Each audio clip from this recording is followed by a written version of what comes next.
Hello again. Oh well, it's an autumnal sense out there all of a sudden. And of course we are flush with choices as ever. Which to choose? Some prefer the astronomical autumn, this year starting the 22nd of September, whilst for others it's the good old Gregorian or meteorological calendar date, always the 1st of September. The autumn equinox being though the 22nd. Equal day and night. It's all to do with the 23.5 tilt, of course, of the Earth's axis around the Sun, which, by the way, here this week is going to expire in about 5 billion years, so plenty of time to plan ahead. Talking of planning ahead, all those parents, not least the students, all those test results to grapple with, then clearing, if appropriate. I recall the anxiety now, even thousands of years later. And it's jab time, perhaps, for some. Don't forget the meningitis ACWY jab to give protection against all 4 strains of meningococcal meningitis if you're entering college, further education, university. If it hasn't been offered already at year 9 or 10 level. Not forgetting to make sure you've had those 2 jabs of the MMR measles, mumps and rubella vaccination too.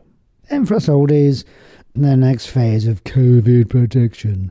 Moderna's 2-in-1 booster covering both the original Wuhan, remember that one, and latest, Omicron version. The rollout will start a bit later this autumn, more likely the astronomical version, but let's see. It's all going on. Meanwhile, COVID continues to make impacts on so many lives. Gradually, we are seeing what long COVID now looks like in the flesh. It seems to pick some out almost randomly, within families almost, with ongoing fatigue, shortness of puff, brain fog, flat mood, joint pains, diarrhea or looser stuff often. And although by definitions at 12 weeks post-infection that we sort of plonk that term down, it's not really relevant for many patients. Being infused with dates and timescales, they just want the thing gone, thank you very much. For most, of course, it does that gradually, but may take a while, or at least it seems like that. For others, there is a sort of pre-COVID and post-COVID. Somehow their body has been shifted in another direction. The hand is working, of course, on a long COVID pathway, although via specialist services being created ideally in primary care, in other words at community level, not at the rarefied heights of hospital or even tertiary across the level. And hopefully, in the end, a consensus should arrive as to how we're going to manage this burdening piece of work. This week, I had lots of ears to peer down. Like buses, they all came at once, or so it seemed. Ear canals leading to your eardrums are so individual, though.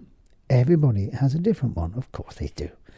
Some are very short and stubby and wide. Others are convoluted, long and awkward. Not necessarily height, size or body shape dependent, weirdly. This week, we had the good old cotton bud perforation ×1, oh yes.